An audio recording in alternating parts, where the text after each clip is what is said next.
বাঙালি কি কাজ করে না? বাঙালি যদি কাজ না করে তাহলে কেন্দ্রীয় সরকারের তথ্য কেন বলছে যে 15 থেকে 59 বছর বয়সী শহরাঞ্চলের পুরুষদের মধ্যে প্রতি সপ্তাহে কত ঘন্টা কাজ করে?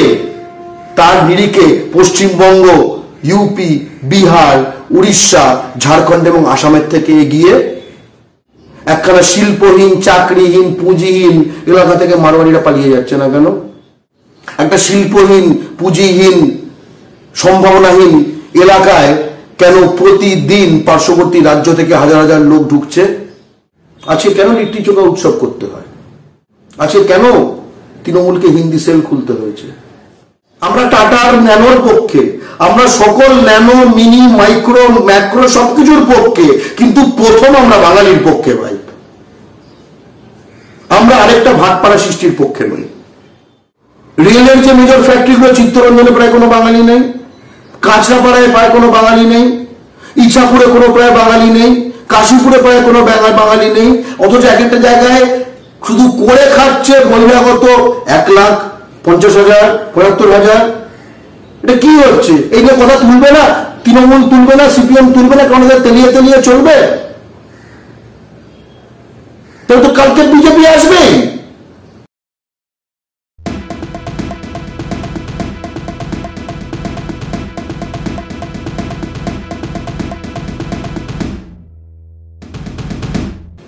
পশ্চিমবঙ্গ জিএসটি কালেকশনে ভারতের মেজর রাজ্যগুলোর মধ্যে পড়ে। জিএসটি কালেকশন হয় বিকিকিনি হলে, বিকিকিনি করা যায় ক্রয় ক্ষমতা থাকলে। অর্থনৈতিক চক্র চলা ছাড়া ক্রয় ক্ষমতা তৈরি হয় জনতার।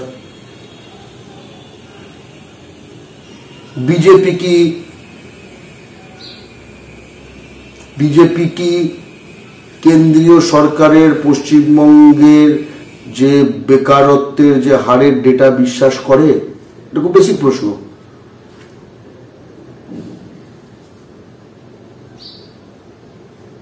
তৃণমূল কি মনে করে যে পশ্চিমবঙ্গে যত ছেলে ঢোকে নানা রাজ্য থেকে, মূলত ইউপি, বিহার, ঝাড়খণ্ড, রাজস্থান,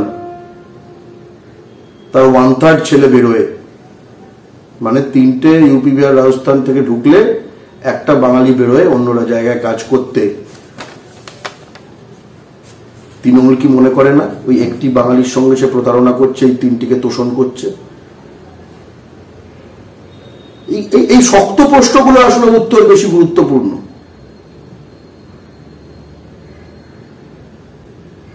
আজকে কেন লিট্টি চোখা উৎসব করতে হয়? আজকে কেন তৃণমূলকে হিন্দি সেল খুলতে হয়েছে?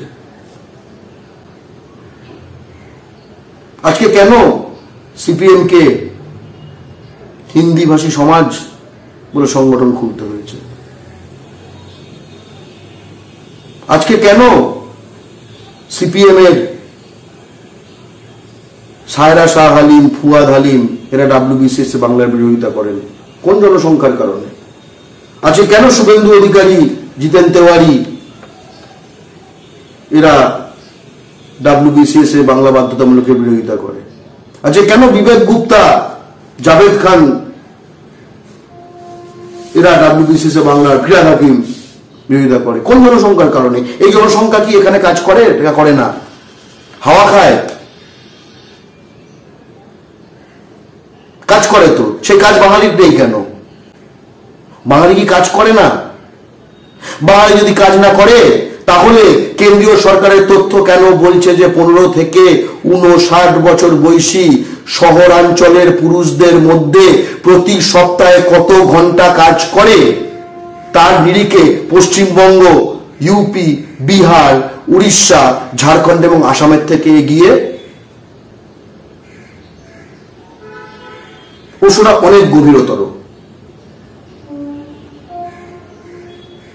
যদি কেউ বলে হেভি কাজ করতে পারবে না, বড় বাজারে মুটিয়ার কাজ কি বাঙালি করবে?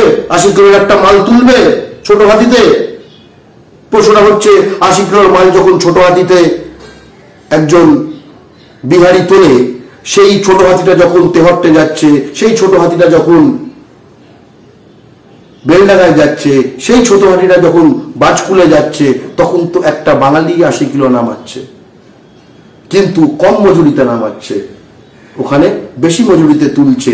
তাহলে এই কম মজুরির বাঙালি কেন তার রাজধানীতে এন্ট্রি নেই, তার শিল্পাঞ্চলে এন্ট্রি নেই? কেন বাংলার প্রতিটি শিল্পাঞ্চলে আজকে বাঙালির পার্সেন্টেজ কমে যাচ্ছে? কেন এক একটা ওয়ার্ডের কাউন্সিলর বহিরাগত হয়ে যাচ্ছে? কেন সেখানে বিজেপির দাপট বৃদ্ধি পাচ্ছে? কেন তৃণমূল এই কারণে সিটিয়ে থাকে বলে তাদের নানা রকম উপঢৌকন দেওয়ার চেষ্টা করছে?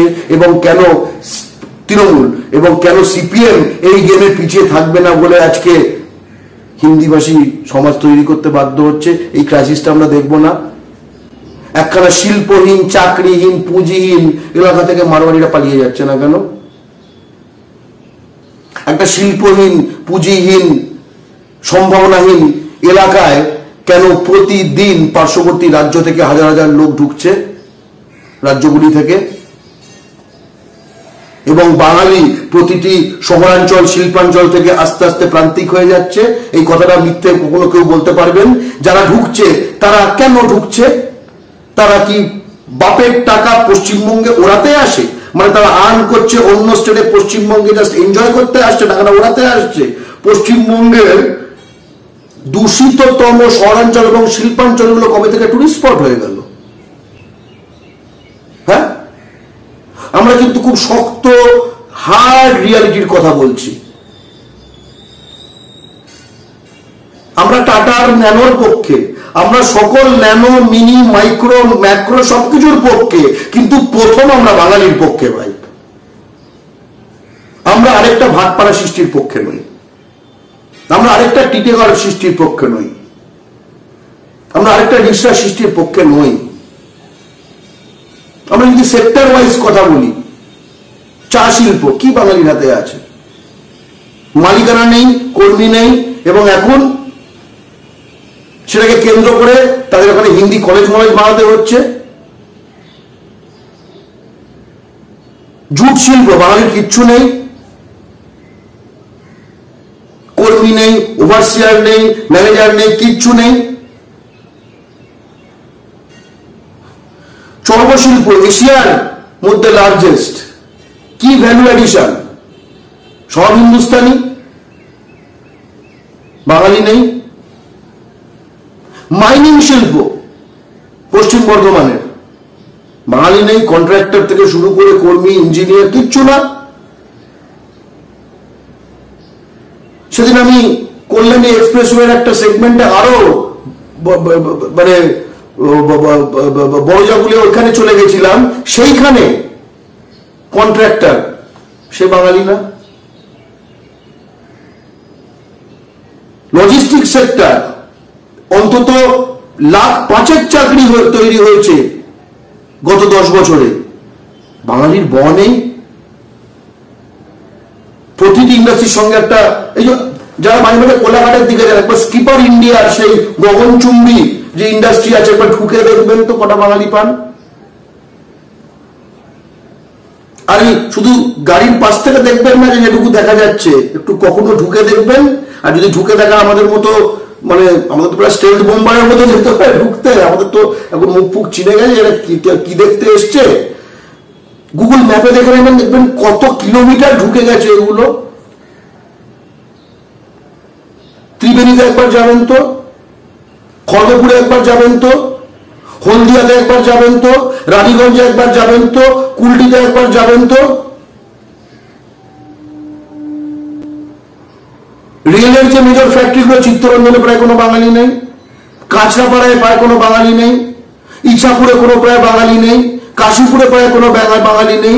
অথচ এক একটা জায়গায় শুধু করে খাচ্ছে বহিরাগত 1,50,000, 75,000। এটা কি হচ্ছে? এই যে কথা তুলবে না তৃণমূল, তুলবে না সিপিএম, তুলবে না, কারণ এদের তেলিয়ে তেলিয়ে চলবে। তাহলে তো কালকে বিজেপি আসবেই, সেই বিজেপি যে যার বিহারের উপমুখ্যমন্ত্রী সুশীল মোদী 2021 সালে বলেছিল, আমরা যদি পশ্চিমবঙ্গে ক্ষমতায় আসি তাহলে আরো লাখ লাখ বিহারির চাকরির ব্যবস্থা হবে পশ্চিমবঙ্গে। প্লিজ চুরি করবেন না। একজন কন্টেন্ট ক্রিয়েটার অত্যন্ত কষ্ট করে তার কাজকে এগিয়ে নিয়েছে, তাই তার কাজকে সাপোর্ট করুন, তার কাজকে ভালোবাসুন, কিন্তু তার কাজ নিজের নিজের চ্যানেলে তুলে দেবেন না, কারণ জানবেন পাইরেসি কিন্তু একটা অত্যন্ত দণ্ডনীয় অপরাধ। আপনারা দেখছেন আওয়াজ, রোজকারের হক কথা। For more updates about Awaaz, please subscribe our YouTube channel Rajshekhar thali.